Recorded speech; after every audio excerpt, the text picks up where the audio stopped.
ถึงเวลาส่งนางฟ้ากลับสวรรค์ที่แห่งนั้นงามดังฝันคู่ควรเทพธิดาสู่สวรรค์สู่ยังวิมานที่ปลายขอบฟ้าก้มกราบอำลาด้วยน้ำตาอาลัย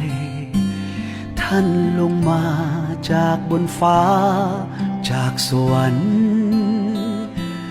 เติมความฝัน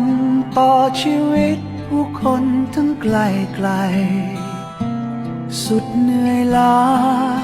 อุทิศชีวาเพื่อคนที่ยากไร้เป็นภาพในใจ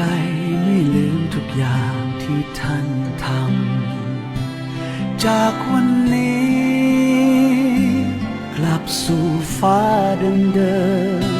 ๆและคงไม่มีภาพเดิมที่เคยได้เห็นได้จำไม่มีอีกแล้วนางฟ้าองค์เดิมท่องดินและถิ่นน้ำแต่ภาพทรงจำ